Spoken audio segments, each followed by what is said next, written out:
Por que não doação em vida? Primeiramente, o que é doação?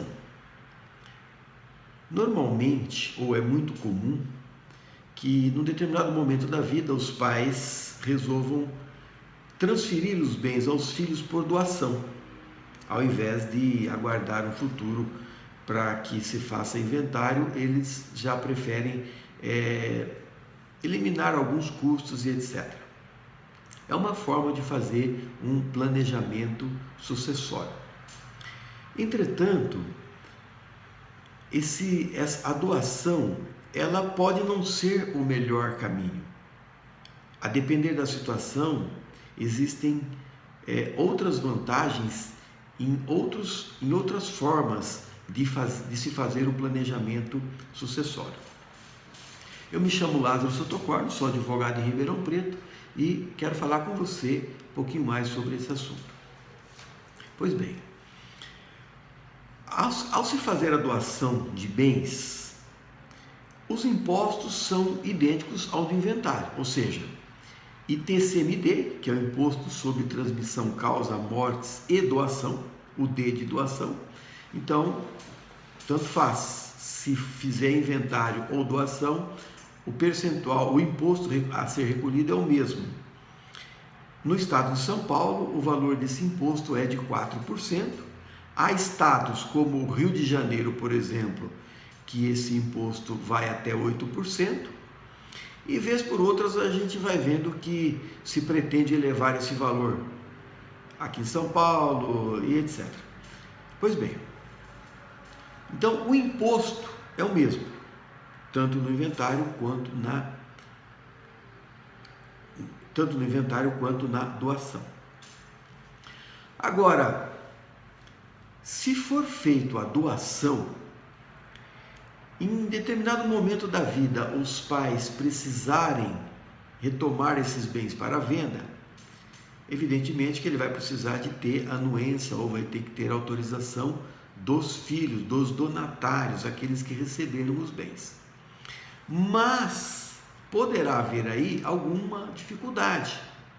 Vamos pensar assim, no caso de separação de um dos filhos ou filha,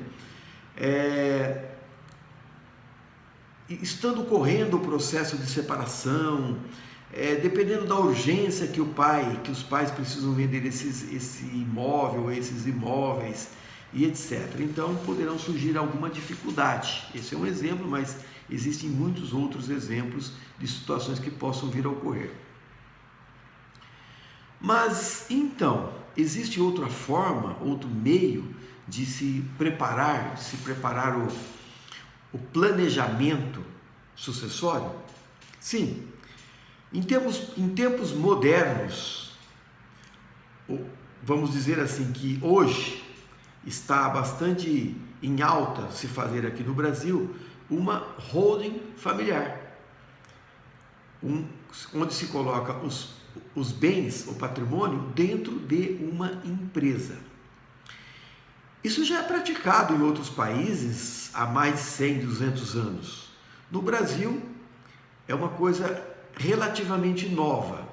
Não para todos, porque a lei já é bastante antiga e que prevê ou que possibilita a criação de holding familiar para administração de bens ou para participação em outras empresas, né?